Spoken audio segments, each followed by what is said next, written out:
Hey everybody, thanks for coming back to Wrestling for MMA. Most previous UFC fight, UFC 254, Chris Weidman versus Akhmedov. Really hope I said that correctly. But there was 3 specific positions that I wanted to cover that I really liked and went a little bit in depth with. So the first one was essentially, we have a same stance opponent. It's Chris Weidman. His offensive attack was Omari had really heavy hooks. I mean, from hooks where Chris was coming in, hooks when Chris wasn't coming in. I mean, they were just flying. And I'm assuming that Chris made that read. So essentially, he would time his takedown basically off of a reaction of Omari's hook.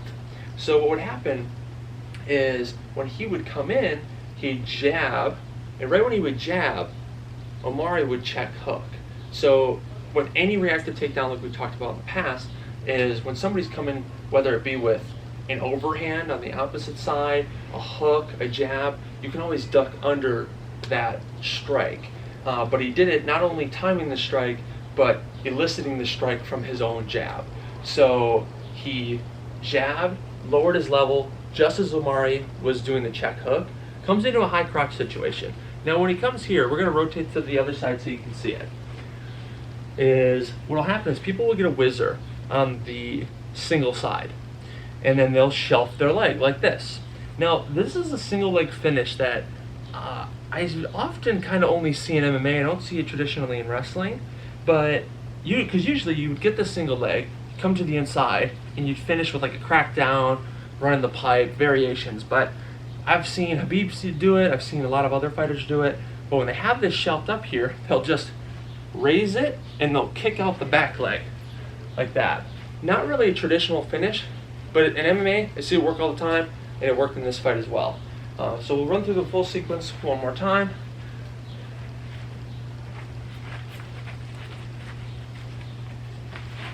So the second one was a strike on the clear or strike on the break of space, if you want to call it that, where a lot of times, anytime you're in a wrestling position, the other person's going to be trying to get away.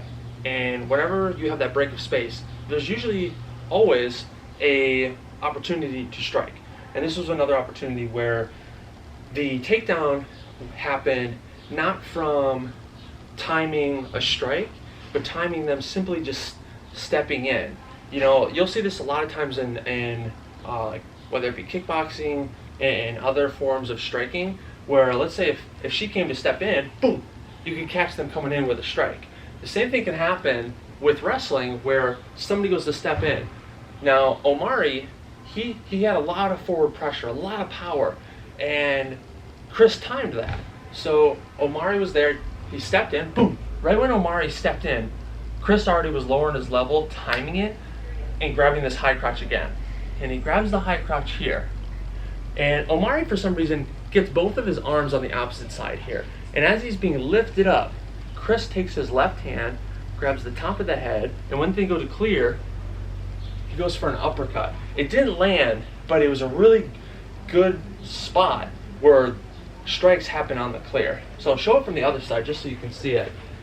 So Omari steps in, lowers his level, grabs, sprawls back, grabs the top of the head, and goes for the uppercut. Now the third one was a lift and return position where it just kind of happened from random exchanges where they ended up against the cage. So it was, Omari was facing the cage, and it was a lift and return position where here, you know, usually you would step to the side, pop your hips, and lift them and bring them back to the floor. But, you know, sometimes you have somebody with really heavy hips and they can defend it, hook legs as you're trying to lift them, so it can be sometimes really hard to do that. Now, when Chris was behind Omari, he took his left leg and he kicked out the right one here. So Chris gets his lock here, and he's having a hard time lifting and returning. So he steps in with the left and kicks out his right. So we're here, lift and return position, and you can provide a lot of pressure moving forward. So maybe somebody wants to back away from the cage, and they provide the pressure back, and then you kick out.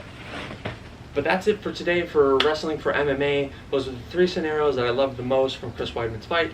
If there's any fight films that you guys want reviewed, if you guys have your own film, whether it be for traditional grappling such as jiu-jitsu or wrestling, or any other general questions, shoot me a message, and I'll see you guys next time.